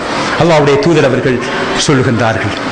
அன்பான இஸ்லாமிய சமுதாயமே, நாம் இருக்கின்ற சூழல் ஒரு சீர்திருத்தமான நம்ம நாட்கள் நிறைய பேரியாங்க ஒரு பிழையை கண்டா கூட வாய் திறந்து பேச மாட்டாங்க, அதை சொல்ல மாட்டாங்க. அது விதத்தாக இருக்கட்டும் அல்லது சமூக சீர்கேடான காரியமாக இருக்கட்டும், சமுதாயத்தில் நடக்கின்ற அனாச்சாரமான காரியமாக இருக்கட்டும், இஸ்லாம் சொல்கின்ற அந்த உஸ்லூபுக்குள் அந்த அதவுகளை பேணி அதை சீர்திருத்துகின்ற பணியிலே தன்னை ஈடுபடுத்திக் கொள்கின்றவர்கள் மிகவும் மிகவும் அரிதானவர்கள் தான் இருக்கிறார்கள். தன்னை அர்ப்பணித்து தன்னை இழந்து அல்லாஹ்வுக்காக துணிந்து தியாகம் செய்து இந்த சமுதாயம் சீர்வர வேண்டும் என்று உழைக்கின்றவர்கள் மிக மிக அரிதானவர்கள் தான் இருக்கிறார்கள். மற்றவர்கள் எல்லாம் நமக்கே தேவைக்கில்லாத பிரச்சனை என்று ஒதுங்கி திரிவார்கள். யாராவது ஒரு பிள்ளையை தனிட்டு போனால் அல்லது யாராவது ஒரு பொய் பேசி லஞ்சம் வாங்கி ஊழல் செய்து மோசடி செய்து அனாச்சாரம் செய்து இப்படியெல்லாம் செய்தால் தெரிந்திருந்தாலும் தெரிந்த முறையில் அதற்கேற்றவாறு நடவடிக்கை எடுத்து அதனை திருத்துவதற்கு யாரும் முயற்சி செய்வதில்லை. அதற்குரிய ஆளுமை இருக்கும், அதற்கான அதிகாரம் இருக்கும், அதற்கான சரியான வழிமுறை தெரிந்திருக்கும். ஆனாலும் நமக்கேன் தேவைக்கில்லாத வேலை என்று ஒதுங்கி திரியவர்கள் அதை சுத்தி சுத்தி தன்னுடைய வீட்டுக்குள் வருகின்ற போதுதான், இந்த அனாச்சாரங்கள் நம்முடைய வீடுகளுக்குள் வருகின்ற போதுதான் சமூகம் சிந்திக்க தொடங்குகிறது. அந்த தனிநபர் சிந்திக்க தொடர்வதும் அதிலிருந்து இந்த சமுதாயம் காக்கப்பட வேண்டும் என்கின்ற உணர்வால் உந்தப்பட்டு உழைக்க தொடங்குவதையும் காண்கிறோம். அன்பான இஸ்லாமிய சகோதரர்களே, அல்லாஹ்வுடைய நல்லடியார்களே, சமுதாய சீரழிவிலிருந்து நாம் காப்பாற்றுவதற்கு இஸ்லாம் அழகிய வழிமுறைகளை நமக்கு காட்டி தந்திருக்கிறது. இஸ்லாம் என்கின்ற இந்த மார்க்கம் கட்டியெழுப்பப்பட்டதே குப்பை மேடாகவும் குப்பை திடலாகவும் இருந்த ஒரு சமுதாய சூழலில் தான் அந்த குப்பை திடல்கள் சீர்திருத்தப்பட்ட ஒரு சிறந்த ஒரு பசுந்தரை போன்று அந்த இடம் மாற்றப்பட்டது என்பதை நாம் உணர்ந்து கொள்ள வேண்டும். இஸ்லாமிய வரலாற்றில் இன்று நடந்து கொண்டிருக்கின்ற இந்த சீரழிவுகள், இந்த சீர்கேடுகள் என்பது புதிதல்ல. இதைவிடவும் மோசமான ஒரு சூழ்நிலையை தான் சீர்திருத்தி ஒரு பெரும் பசுந்தரை போன்று இந்த இஸ்லாம் கட்டி எழுப்பி ஒரு சிறந்த சமுதாயத்தை 23 வருட காலத்துக்கு உலகத்திற்கு ஒரு முன்மாதிரியான சமூகமாக, ஒரு நாகரிகம் நிறைந்த சமூகமாக, ஒரு சீர்வளர்ந்த சமுதாயமாக மாற்றி காட்டி இந்த உலகத்திலே அல்லாஹு தஆலா இந்த நபியை மூலமாக ஏற்படுத்தி விட்டு சென்றான். அந்த சமுதாயமே இன்று மீண்டும் மீண்டும் பழைய ஜாகிலியத்தை நோக்கி மீளுகிறதென்றால் மார்க்கத்தை விட்டும் தூரமாகி கொண்டிருக்கிறோம் என்பதுதான் அர்த்தம் சகோதரர்களே. எனவே இஸ்லாத்தை நோக்கி மீளுவது எமது கடமை. ஈமானிய உணர்வுகளை எங்களுக்குள் உயிர்ப்பேற்றி அதை துடிப்புள்ளதாக மாற்றி அதற்கேற்றவாறு எங்களை அல்லாஹ்வை எம் கண் முன்னால் கொண்டு வந்து அல்லாஹு தஆலா எங்களை பார்த்து கொண்டிருக்கிறான் என்கின்ற உணர்வில் எம் வாழ்க்கையை அமைத்துக் கொள்வது எமது கடமை. நாம் திடீரென்று மௌத்தாகிவிடப் போகிறோம், அதற்கு முன் எம் வாழ்க்கையை சீர்திருத்திக் கொள்ள வேண்டும் என்கின்ற உணர்வுகளை உள்வாங்கிக் கொண்டு வாழ்வது கடமை. எம் இபாதத்துக்கள் ஒவ்வொன்றையும் அல்லாஹு தஆலா சொன்ன கடமைகளை பார்த்து பார்த்து சரியாக செய்து எம் வாழ்க்கையின் எல்லா வகையிலும் எங்களை முஸ்லிம்களாக மாற்றிக்கொள்வது கடமை. நான் இந்த உரையை தொடங்குகின்ற போது சொன்ன ஒரு குர்ஆன் வசனம் தான் அல்லாஹு தஆலா குர்ஆனிலே சொல்கின்ற வசனம், யா அய்யுஹல்லதீன ஆமனு தக்குல்லாஹ ஹக்க துகாதிஹ் வலா தமூதுன்ன இல்லா வஅன்தும் முஸ்லிமூன். ஈமான் கொண்ட மக்களே, நீங்கள் எப்படி அல்லாஹ்வை பயப்பட வேண்டுமோ அப்படி முறையாக அல்லாஹ்வை பயந்து கொள்ளுங்கள். நீங்கள் மௌத்தாகின்ற போது முஸ்லிம்களாக அன்றி மௌத்தாகி விடாதீர்கள் என்று சொல்கிறான். இன்னொரு வசனத்தில் அல்லாஹ் சொல்கிறான், யா அய்யுஹல்லதீன ஆமனு துஹுலு ஃபிஸ்ஸில்மி காஃபா. ஈமான் கொண்ட மக்களே, நீங்கள் பரிபூர்ணமாக இஸ்லாத்துக்குள்ளே நுழைந்து விடுங்கள் என்று சொல்கிறான்.